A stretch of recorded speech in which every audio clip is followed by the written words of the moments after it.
This video is going to get pretty emotional. I am an expert in traumatic grief because I have some mental health credentials. I'm a psychiatric nurse practitioner, but more importantly, because I have experienced intense grief. And on this YouTube channel, I am always trying to show positivity and hope after tragedy. And I weave in a little bit of my story as I'm giving like hopeful, practical advice. But today, I just want to take a moment to honor my loss, to tell the details of my story. Grief is forever. It has changed me. It changes you. And with each loss, I've learned a little more about myself and about how do you actually grieve? How do you feel this pain? My first loss was my son, Johnny. And Johnny was adopted. And I only tell you that because it pertains to the story. When I adopted him and his siblings, I promised that I would protect them, that they were now safe. Things were going well. We were on family vacation. I had taken them from the suburbs of Miami, where we were living, to Kentucky, to my family reunion. And these city kids were enjoying the country, swimming in the river, going four-wheeling, fireworks, hiking, all of it. And then Johnny went to the swimming hole with some of his new cousins. And although every other time I had asked him to wear a life jacket, when I wasn't there, he didn't wear one. He was in the middle of the river and began to struggle. And although there were adults there that were swimming out to help him, he went under. And shock just kind of floods over you. You know, when sudden things happen, your body and your mind just go through motions. I'm not quite sure what those details were, but I remember knowing as soon as he said that Johnny was dead. And I had never lost anybody like that, like suddenly. Like they're there 1 minute and then they're gone. We went and picked up his sisters and we went to the side of the river.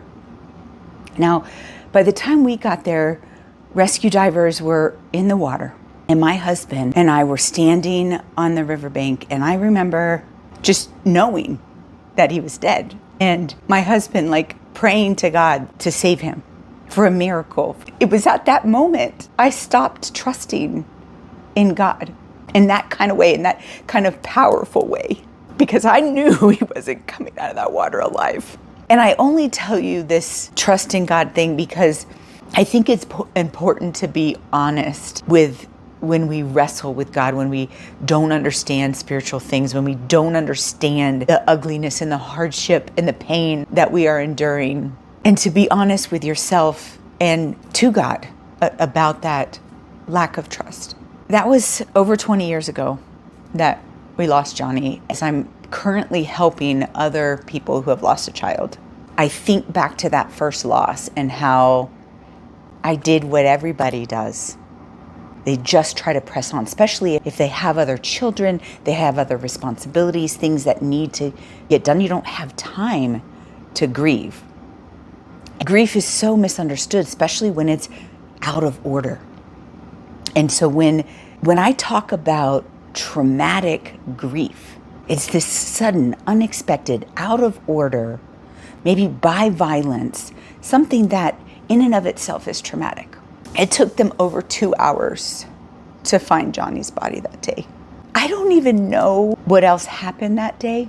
I just remember being in Kentucky, which is really far away from my home and my mom. And I just wanted to get home to my mom. I wanted my mom to hold me, and I'm a grown woman, right? I'm a grown woman with 7 kids, and all I wanted was my mom. I wish that was my only traumatic grief. I have grown so much from the things that have happened to me, but I've lost 2 more children and my husband. I lost my son, Reggie, in 2016, but his life was traumatic. Not even a year after losing Johnny, my biological son, Reggie, started having catastrophic seizures. And again, the only reason I say biological is because it makes sense as to why I lost 2 children and my husband, because they all had the same genetic condition that we didn't know about. Reggie's life was full of energy, but very traumatic. And everything about his life, like, he had been in the hospital many times, and we were always scared that he was going to die.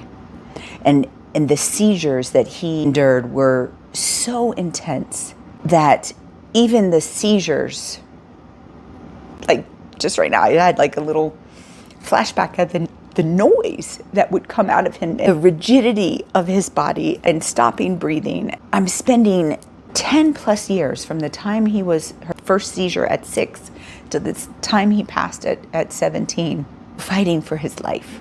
And I'm a psychiatric nurse practitioner, and I would not say that I had trauma.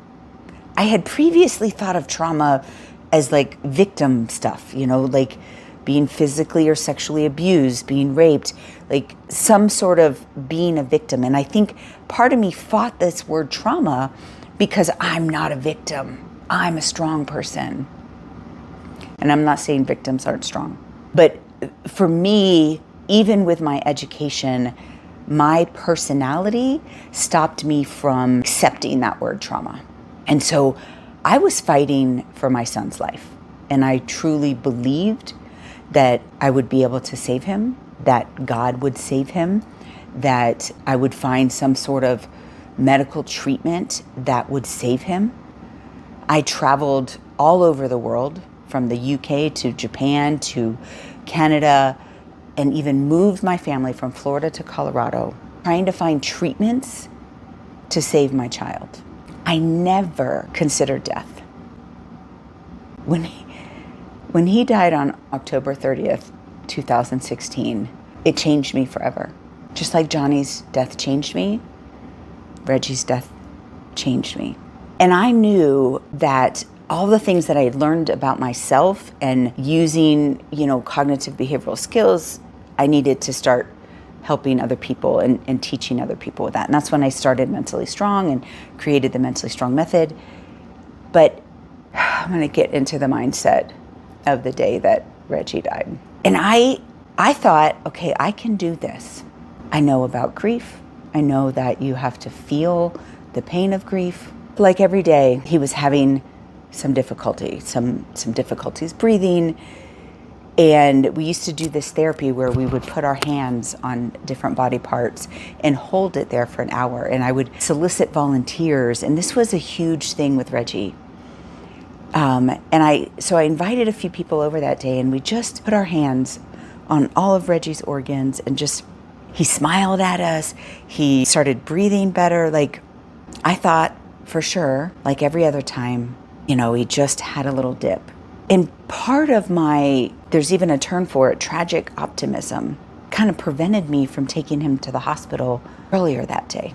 With all the work that I've done, the inner work that I've done, I know it's not my fault. I know that this was going to happen anyway. But that day, I didn't take him to the emergency room. I laid with him.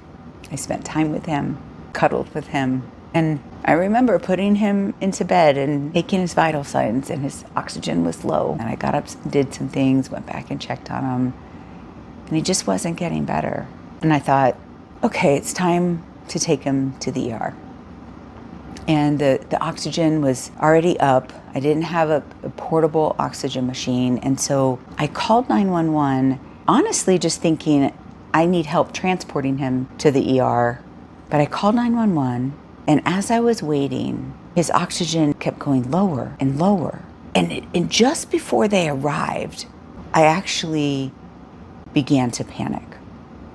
And you know that when you start panicking, you don't remember all of the details. Emergency workers came into my home, and I walked out of the room believing that they would save him. And I walked back in, and I knew he was gone. And so when people tell me or teach me about prayer and manifestation and trusting God and the universe and in your power, you're being optimistic, I struggle because I believed 100% that my baby was going to be okay. But I'm also here to tell you, in my story, there is some truth to having positive thoughts and being hopeful and intertwining that into the reality of whatever you're going through. But it's not magical thinking. It's not just about believing. 10 years of Reggie's life, I believed and I prayed and I knew that this would be a positive ending. And Reggie's life has purpose. His purpose was to get me to a place, both physically and mentally, ready to help other people. My most difficult traumatic grief was when my daughter Miah died in her sleep. This is after I think I'm already a grief expert. I think I know how to grieve. This is 5 years after Reggie's death, and I was teaching people how to grieve. And although Miah had the same genetic condition as my son Reggie, she was not sick. Her seizures were controlled. She'd never spent the night in the hospital. She was not medically sick in any way. And so I knew that I would probably outlive her, but I had a solid 10, 15, 20 years. But no, she was taken in an instant, in a night. I wake up and my daughter is dead. And on that morning, I did CPR on her. I, again, prayed for a miracle. Anything. So when I say I understand traumatic grief, I understand it not just because these things have happened to me over and over and over again, but because I'm figuring out how the heck do you live a life when you've gone through this kind of pain, when you've lost 3 children. My most recent loss was my husband to the same genetic disorder. Very different. I think his death was the end of a traumatic period of my life. I was in fight or flight for 20 years, from Johnny's death to my husband's death. My husband made sure that his death was peaceful, and we knew it was coming, and as peaceful and graceful as it could be. And so all this to say, traumatic grief is the thing. And it needs to be treated differently, because when we as medical professionals, mental health professionals, treat trauma, we are trying to get you to release that trauma from your body, to let it go. You can't let go of grief. Grief is something that you cherish. That pain is there and you cherish it. And so it is my mission, based on all of this traumatic grief, that I can help you or the people that you love that might be going through this through traumatic grief. But even something like, I heard a story today of someone who had a complete mastectomy from cancer, breast cancer. And she was experiencing traumatic grief. Grieving the loss of this body part, which you might not think is important, right? But it is, it's part of who we are.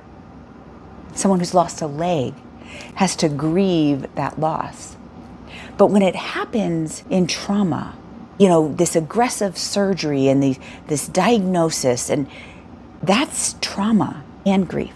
Losing someone you love, anyone, in a violent, traumatic way is traumatic grief. Part of what I'm doing is I've written a couple books. I have a grief documentary. I want to pause here for a second and show you the trailer of the grief documentary that you can watch.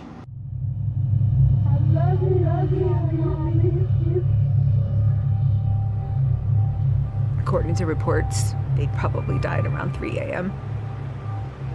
And I wake up at 3 a.m. almost every night. That's my smiling girl. Hi.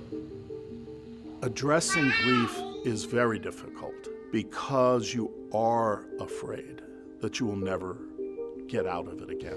Yep, that's Reggie and Daddy. Say hi, Daddy. Hi. It was always an emergency.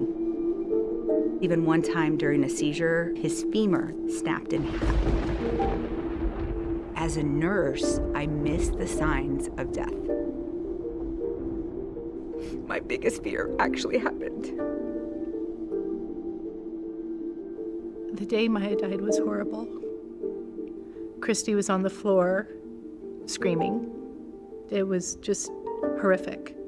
To hear those sounds, they will forever be with me.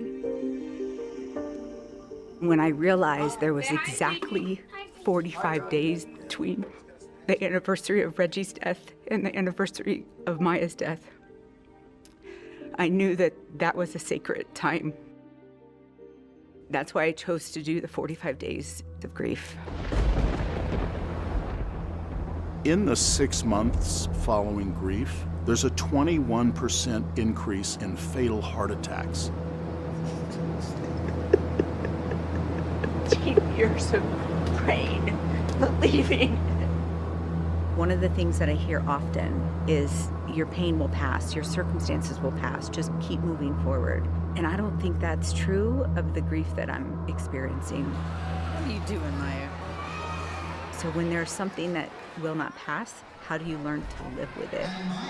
I love you, baby.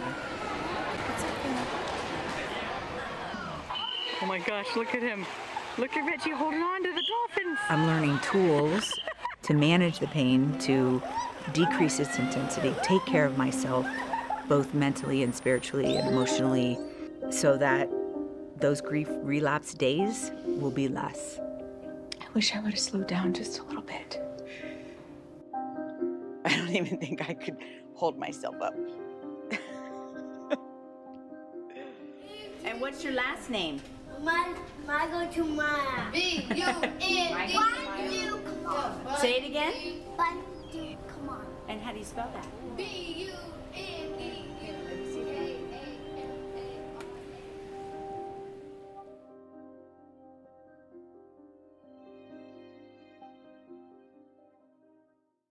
Grief documentary is my story, and you get to know my kids and what I personally did working through my grief story. But what I want you to do is think about, what is your grief story? How are you moving through this process? Remember, trauma is processing and releasing. Grief, we process and cherish. Like, we have to feel the pain. And so when I talk about my children and I'm feeling the pain, I am missing them. I'm thinking about the time that I spent with Miah. I think about the last time I took her to Universal Studios, or the time we all went as a family on a Disney cruise, and stories that we have of raising our children. And I might get teary-eyed when I talk about it. Or maybe some days I'll just lay in bed and cry. That is okay. That is grief. What's not healthy is holding on to the trauma. What's not healthy is holding on to the negative things that we say to ourselves. I'm not a good mother. Whatever the negative dialogue that you might have. And then, oftentimes there's injustices and anxiety and other things that we need to process differently. And it all gets enmeshed with our grief and trauma. So what I teach here is pulling those things apart so that we can work on them individually and honor our grief. So I'd love for you to start following me here on YouTube. I have lots of free videos here. We have a free grief course. We have a course on the Mentally Strong Method. I have a grief intensive. I have several books that can help you on your journey.